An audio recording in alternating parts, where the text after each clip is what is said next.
What's up guys, I'm Phoenix Master 1 and welcome back for some more Fire Emblem Heroes, and in this video I'm going to be going over the update which I've made to my tier list after the Halloween banner.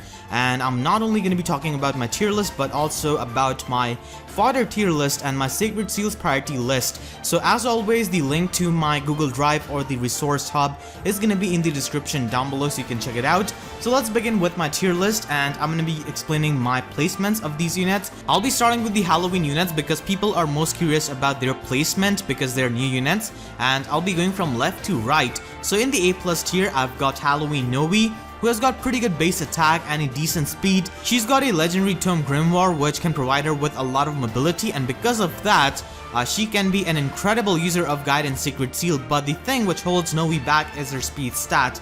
If she had higher speed then she would be much better, but unfortunately she only has base 32 speed, which is decent in this meta game, so that's why I think she deserves the spot in the A+ tier.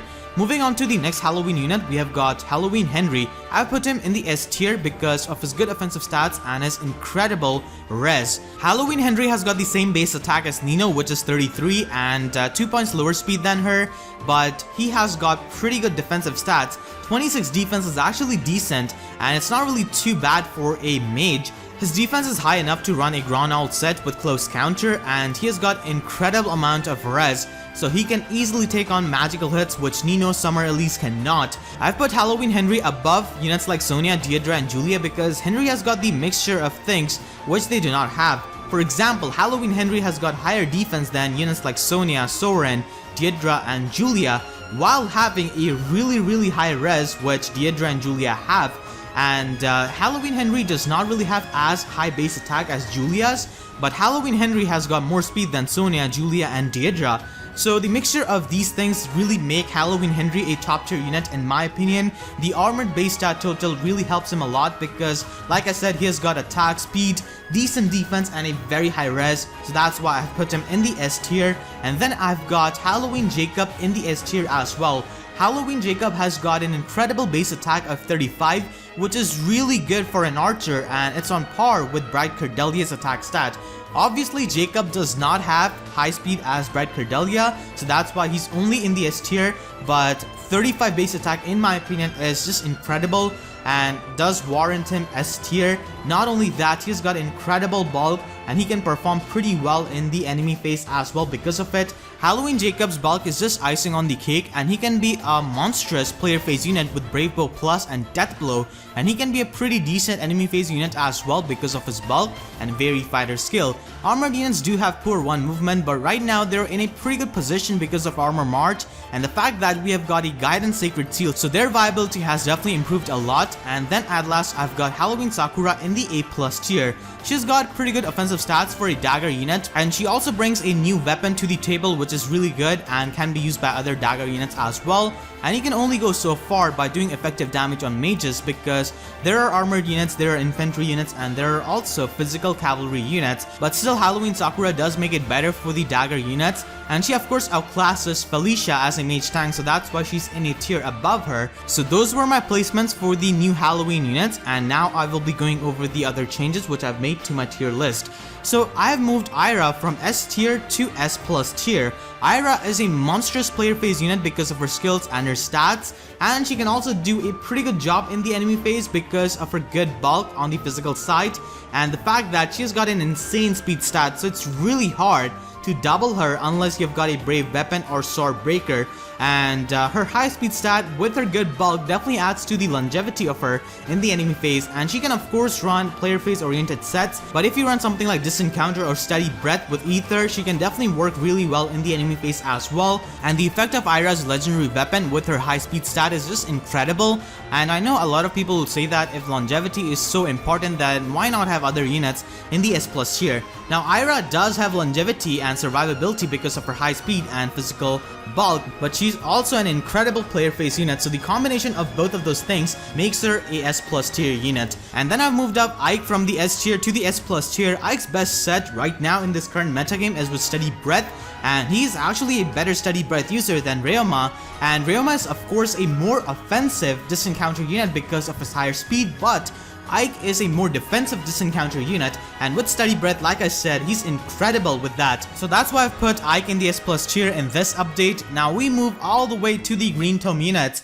and I've put Julia, Deirdre, Sonia, and Julia in the A+ tier from S tier. So they have been moved down because obviously they've got a niche of countering Reinhardt, and of course they were much more useful for that when we didn't have Sacred Seal upgradation, and Distant Defense 3 Sacred Seal and Deflect Magic 3 Sacred Seal are of course available, and because of that even blue units can counter Reinhardt. But still these green mages are really good, but they are not really as good offensively as Nino, Summer Elise, and Halloween Henry, and I think that A+ is a fine position for these green mages. Now of course Inigo is only in the S tier because of his dance utility.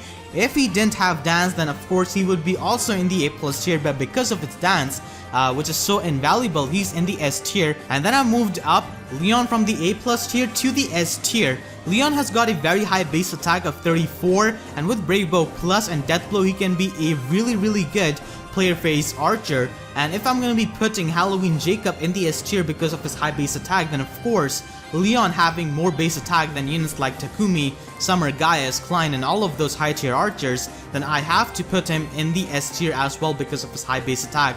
And actually, even if he cannot double like other high tier archers and like Innes, he can still do a lot of damage with Death Blow and Brave Bow Plus. And that's pretty much it for the update for my tier list. So let's move on to my fodder tier list or my send home tier list. For those of you who are new, I've made this tier list for the people who have trouble deciding which units they should send home and which units they should keep when they do not want to expand their boxes with more orbs. So recently Tail 2 was demoted to 4-star after Fire Emblem 4 banner was over, and Tail 2 has got Drive Speed 3 at 4-star rarity, and Drive Speed is actually pretty easy to use because it is active within 2 spaces of the unit who has got that and can stack up with other Drive Speed passive skills. So that's why I've put Tail 2 in the S tier. She's an excellent unit to have, and she also has a Blade Tome which is really good and makes a lot of the blue mages very strong. So that's my fodder tier list, and then I have made a Sacred Seals priority list on this Google Drive, and I'll be updating this whenever new Sacred Seals come out.